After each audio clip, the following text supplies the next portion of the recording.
Brown is now second in command to a platoon of 30 men with the 173rd Airborne Brigade sweeping through Tay Ninh province, a known Viet Cong stronghold.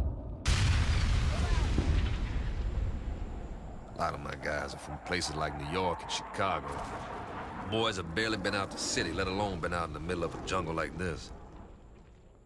No matter how much training they got, Vietnam is a whole different world to them.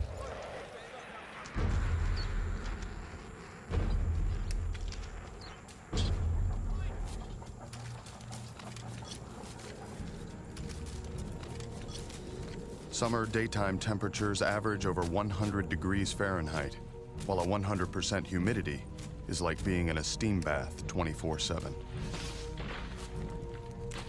The men must cut their way through 8-foot-tall, razor-sharp elephant grass and bamboo covered in thick, thorny vines. But this is only part of the problem. The countryside is also infested with thousands of poisonous insects and snakes, including one of the deadliest in the world, known as the two-step snake, for the number of steps a bite victim can take before dropping dead.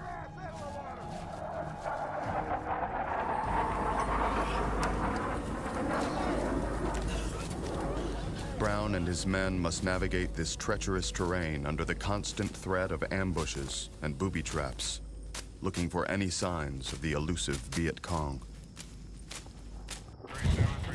Our first run will be 170. A couple of hooches up ahead.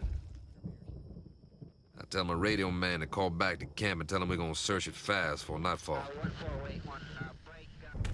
Keep going. A couple of my guys start bitching, want to know why the hell we can't just skip it. But I tell them this is a job, so they better buckle down and get it done. As Brown and his men enter the area, they quickly realize it's an abandoned Viet Cong encampment. The VC have a sophisticated network of scouts and sympathizers who alert them to the Americans' presence, allowing them to choose when and where they want to fight. The best the Americans can do now is destroy any hidden enemy weapons or supplies they can find. I always tell these guys you gotta go slow. You gotta take your time, go through these things. But none of them listen to me. All they want to do is get done and get back to camp. This one guy, he thinks he's been out here so long he knows everything there is to know. So what does he do? Instead of him going down into the rice slowly to see if anything was in it, he tilted the rice, immediately seeing what we would call a pressure release booby trap.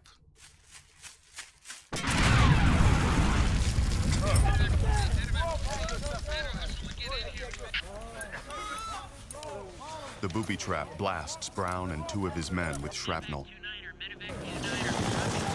Within minutes, a medevac chopper is en route to take them to one of the 18 military hospitals in Vietnam. The emergency call indicated that there are 3 injured, wounded GIs.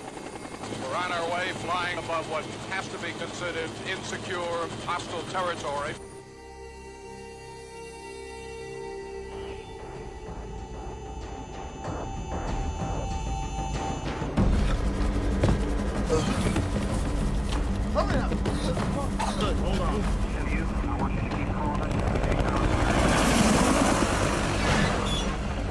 Okay, we've got our 3 wounded GIs on board. At least one of them is hit pretty bad. We took a little fire on the way out of this pickup area.